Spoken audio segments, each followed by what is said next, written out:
বাজে এখন সকাল 6:20 আর আমি শুরু করে দিয়েছি হচ্ছে অরূপের জন্য রান্নাবান্না। মাছ ভাজা হয়ে গেছে, এখানে কুমড়ো ভাজা হয়ে গেছে, এগুলো সবই অফিসের জন্য রেডি করছি। কুমড়ো ভাজা খেতে অরূপ খুব ভালোবাসে। আর এখানে দেখো সর্ষে বাটা দিয়ে ঝোলটা অলরেডি রেডি করে নিয়েছি আর মাছগুলো এর মধ্যে দিয়ে দিচ্ছি। মাছগুলো দিয়ে খানিকটা ফোটানোর পরে নামিয়ে নেব।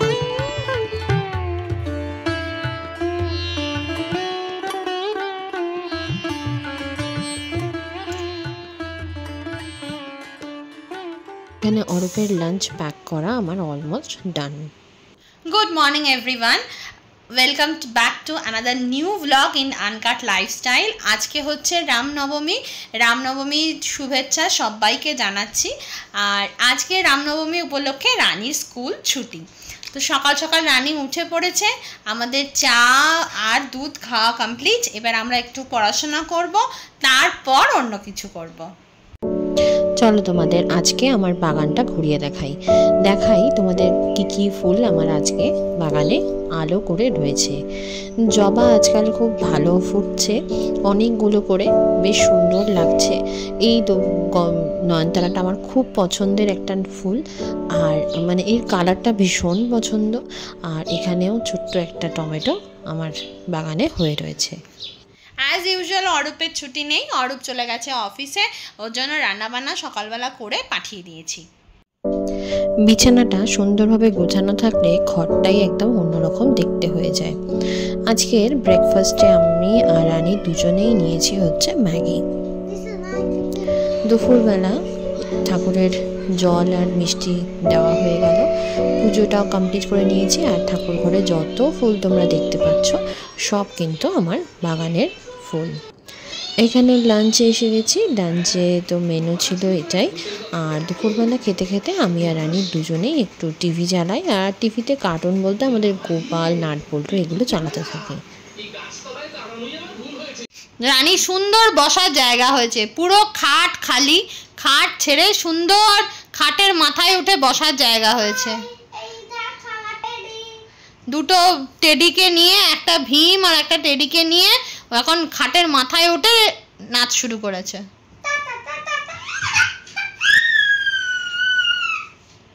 পা নামাও, এটা কি হচ্ছে?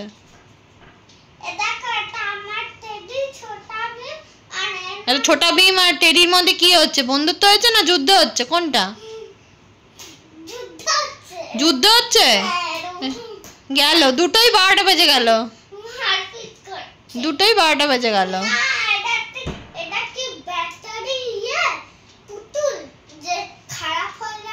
ও আচ্ছা, না ব্যাটারি পুতুল নয়। মারামারি করাটা তো ঠিক না, মারামারি করাটা কি ভালো? ফ্রেন্ড করে দাও, দুজনকে ফ্রেন্ডশিপ করিয়ে দাও। অনেক দিন ধরে এইটা মিশোতে দেখছিলাম, এটা ব্লাউজ রাখার জন্য সুন্দর জায়গা। আমার ব্লাউজগুলো আমি একটা জায়গার মধ্যে মানে রেখেছি, কিন্তু তাতে করে কি হয়, ইস্ত্রিগুলো ভীষণ নষ্ট হয়ে যায়। এটাই সুন্দর অনেকটা জায়গা আছে। দাঁড়ান আমি খুলে দেখাচ্ছি। এটার দুটো পিস নিয়েছি এটার।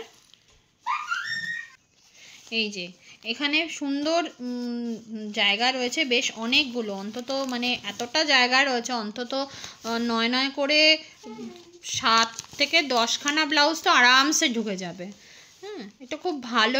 এটা আগে একবার পেয়েছিলাম, মানে আগে একটা চৌকো মতো সেম এরকম ছিল, কিন্তু সেটা আমার হালি শহরে রাখা রয়েছে। তো এইবারে এরকম দুটো নিয়েছি, সুন্দর করে ব্লাউজগুলো রাখা যাবে। গুড ইভিনিং সবাইকে।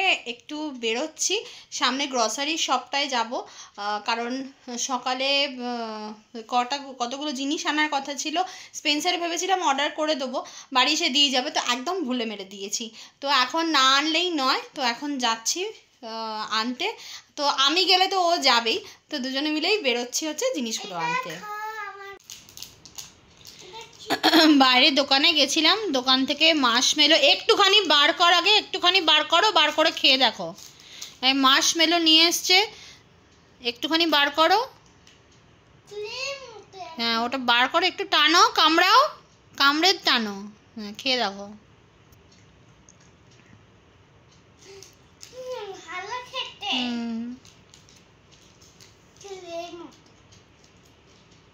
এই মার্শমেলোর জন্য পাগল করে দিচ্ছে আমাকে।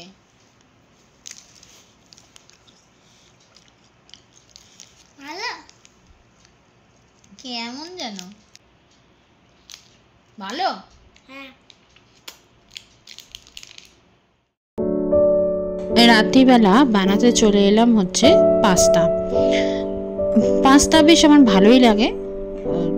তেলের মধ্যে খানিকটা সাদা জিরে দিলাম আর একটা শুকনো লঙ্কা দিলাম। অনেকে হয়তো অদ্ভুত লাগবে যে পাস্তার মধ্যে ফোড়ন দিচ্ছেন কি ব্যাপার, বাট একবার ট্রাই করে দেখবেন, অসম্ভব সুন্দর একটা গন্ধ আসে। এখানে পাস্তা ফোড়ন হিসেবে এটাকে ইউজ করতে পারেন। একটু ভালোভাবে নাড়াচাড়া করে নিয়ে এর মধ্যে বাকি যে সমস্ত সবজি আপনার বাড়িতে আছে সেগুলো এর মধ্যে দিয়ে দেবেন। আমার কাছে এখানে ক্যাপসিকাম, গাজর, পেঁয়াজ, কর্ন এগুলো যা যা ছিল আমার কাছে আমি সবকটাই কিন্তু দিয়ে দিয়েছি। আর এগুলোকে যখন সটে করবেন তখন কিন্তু ফ্লেমটা একটু হাই রাখবেন। সেম যেরকম চাইনিজ রান্নার সময় আমাদের ফ্লেমটা আমরা একটু হাই রাখি, এখানেও কিন্তু সেম প্রসিডিওর। একটু হাই না রাখলে জিনিসটা থেকে জল ছাড়তে শুরু করবে আর টেস্টটা একদম অন্যরকম হয়ে যাবে।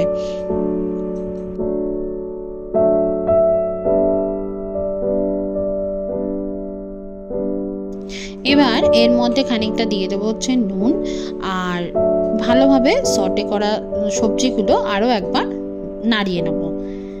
এরপর আমি এর মধ্যে অ্যাড করে দেব হচ্ছে সসটা। একটু টমেটো সস দেব, একটু চিলি সস আর একটু সয়া সস অ্যাড করব।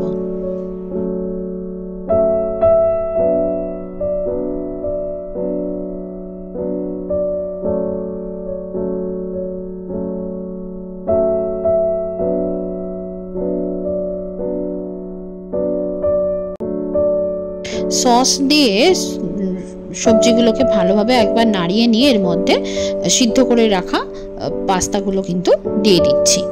এবারে আর কিছুই না, জাস্ট পাস্তাগুলোর সঙ্গে সবজিগুলোকে ভালোভাবে একটুখানি মিশিয়ে নিলেই। আর আমি এর সঙ্গে এক্সট্রা টপিংস হিসেবে ইউজ করেছি হচ্ছে সামান্য একটু পনির। পনিরগুলো এর মধ্যে দিলে এত সুন্দর লাগে খেতে যে বলার মতো না। আপনারা একবার ট্রাই করে টেস্ট করে দেখবেন। এর মধ্যে আমি দিয়ে দিলাম হচ্ছে আমার মিক্সড হার্বসটা দিয়ে দিলাম, আর দিয়ে দিলাম হচ্ছে সামান্য একটু ব্ল্যাক পেপার, কারণ এর মধ্যে আলাদা করে আমি কাঁচা লঙ্কা কুচিয়ে দিইনি। পাস্তা বা যে কোনো চাইনিজ রান্নায় ব্ল্যাক পেপার দিলেই বেশি ভালো লাগে খেতে। Good morning everyone, welcome back to another new vlog in Uncut Lifestyle। আর আজকে হচ্ছে বৃহস্পতিবার, রানীকে স্কুলে দিয়ে চলে এসেছি। এখন বাজে অলমোস্ট 10:15 আর প্রচণ্ড গরম।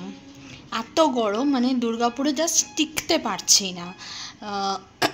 টেম্পারেচার মোটামুটি প্রায় 40-41 মতন চলছে, আর আরও বাড়বে। ওয়েদার ফোরকাস্ট আছে যে আরও বাড়বে। তো জানি না যে কোথায় গিয়ে, মানে এটা হচ্ছে এপ্রিলে বৈশাখের শুরুতেই যদি এই রকম গরম থাকে, আই ডোন্ট নো যে মে জুন মাসে গিয়ে জিনিসটা কোথায় গিয়ে দাঁড়াবে। তো এই গরমের মধ্যে কিচ্ছু খেতে ইচ্ছা করছে না, ব্রেকফাস্ট করতে ইচ্ছা করছে না। ওই জন্য আজকে ব্রেকফাস্টে বানাবো হচ্ছে এখানে ঠান্ডা ঠান্ডা স্মুদি নিয়ে আমি চলে এসেছি। আর স্মুদিটা বানিয়েছি হচ্ছে ওটস, ড্রাই ফ্রুটস, একটু স্ট্রবেরি সিরাপ এসব দিয়ে। দারুণ খেতে। গরমের দিনে এই ধরনের মানে স্মুদি খেলে শরীর আর মন দুটোই ঠান্ডা হয়ে যায়। বৃহস্পতিবারের পুজো এখন কমপ্লিট। আমি যাচ্ছি এখন রানীকে আনতে। আর রানীকে নিয়ে চলে আসার পরে মানে এত গরম না, আনার পর আরেকবার পারলে স্নান করলে যেন ভালো হয়। তো ভিডিওটা এখন এখানে এন্ড করছি। এরপর থেকে তোমরা নেক্সট ভিডিও মানে নেক্সট ব্লগে পরের থেকে দেখতে পাবে। চলো, চ্যানেলটাকে সাবস্ক্রাইব করতে কিন্তু ভুলো না। বাই।